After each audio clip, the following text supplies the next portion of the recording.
Yet the guys who watched her walk away untouched. Unless, of course, they went to the back room for a lap dance. Joe. Just a joke.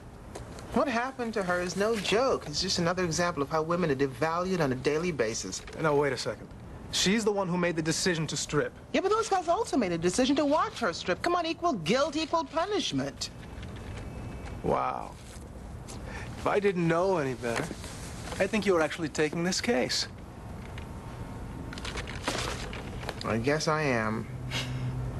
Lakeisha, make an appointment with the athletic director for tomorrow. And Joe, get me a copy of that school's code of conduct and run a little background check on those basketball players, will you? I'm all over it. See if we can find a little justice in this whole mess. The day I had to identify my daughter's body was the day I started believing in the death penalty. I always thought it was wrong. I always thought we were playing God. And then I saw Angela, saw my baby girl, and I barely recognized her. Her face was swollen and there were cuts everywhere, and her body was almost all covered with bruises. Her hair was matted with blood. The coroner said she fought like hell to stay alive. My husband had to carry me out of there that day. I'm very sorry. He not only killed my daughter that night, he killed me too. So you see, this is not about playing God.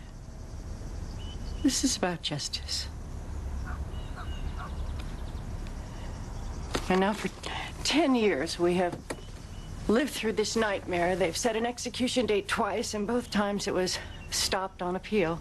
I hear that this time they haven't filed anything. No, DA's office has promised it will happen this time, no matter what. Tell me something, Mrs. Hoffman. No, please call me Barbara.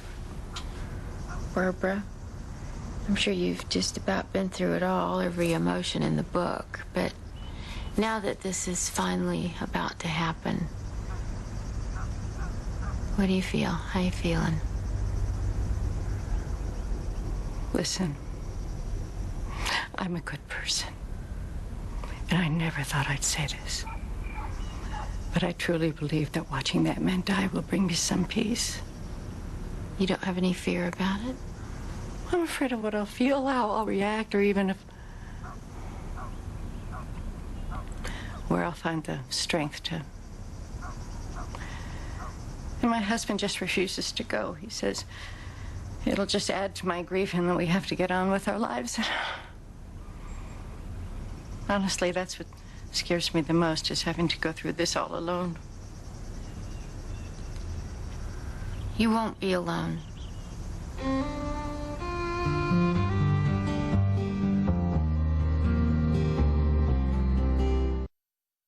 Mandy Singer is one of our top student athletes. Academic All-American, first team captain.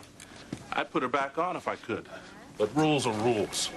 She broke a promise to this university when she chose to strip. That promise being? To represent Central Alabama University in a decent Christian way, both on and off the field. Do you consider patronizing the furry corral to be decent and Christian? Look, we talked to those young men, asked them not to return to the club. Mr. Wakefield, they're still on the team. Miss Jackson, this isn't about double standards. This is about a young woman who defied the rules and then created a disruption at this university. How? She did this on her free time away from school. Girls on the team complained to me daily. They were being harassed, called names. Some even considered quitting. Miss Jackson is head of this department. I have to look out for all of my athletes. We've got a solid program here, an image to uphold. And I won't allow anyone to ruin that. Marcus Oswego, third-year football, 2 assault charges in 2 years, still on the team. Tommy McMurtry, all-star pitcher, arrested and booked on attempted rape, still on the team. What is this, a school for criminals? Well, it's not every male athlete, Rene. I don't care if it's 2 or 200. It's disturbing. And that blowhard athletic director sat there and acted like there was no double standard. That's because Mandy isn't the star cornerback for the school's biggest money-making sport. Exactly. Something going on in that head of yours, Rene. You want to fill me in?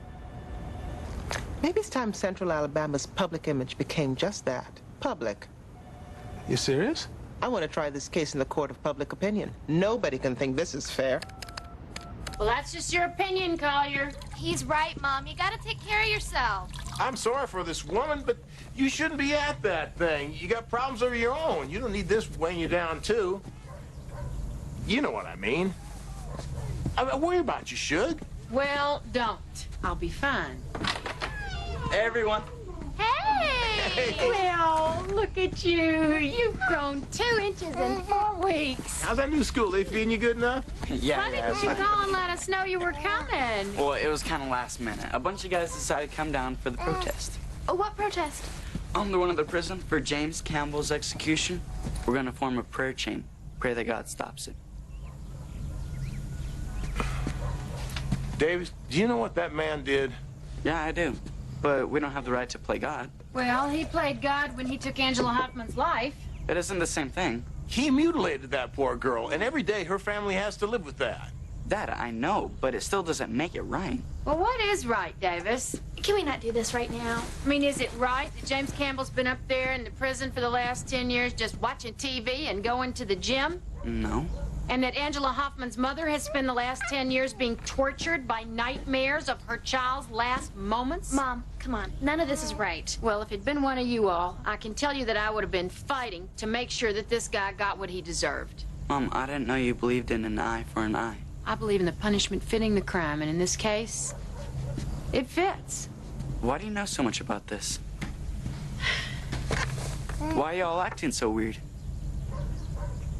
I'm gonna be a witness to James Campbell's execution. What? Why? It's for my work. You're gonna watch a man die for your work? Davis, why don't we get you something to eat? You must be starving after your long trip. Actually, Dad, I'm not real hungry. Well, this must be a world record. You know, he's not here 5 minutes and we're all at each other's throats. Yeah, some family visit. This is shaping up to be. What do you mean you're just visiting? I came by to get some things. I'll be staying with Martha for a few days. But, Mama, You two will be fine. You have your father. you're not divorcing Daddy, are you? Oh, don't be ridiculous. Of course not. Then why are you doing this? Why? Because I am tired of not being respected. That's why. Because I'm tired of being ordered around. That's why. I'm just so tired. Whoa, then maybe you need a nap. Good idea. I'll go make your bed, and as fast as you get That won't be necessary. Oh, but, Mama, you can't do this. You can't leave. Will you two stop being so dramatic? Well, how long are you going to be gone? Whatever will be, will be. Excuse me?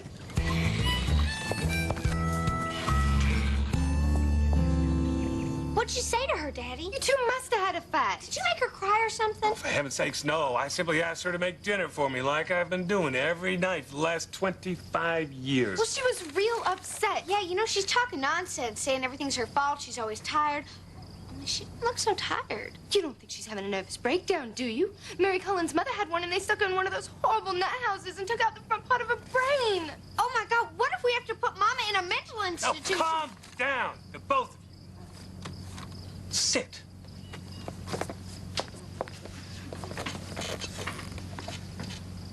Your mother's not having a nervous breakdown, and she's not going to any institution. You two need to just let her be, and she'll be back here soon enough. Yeah, but, Daddy, what if she never comes home? Mary Elizabeth, she will.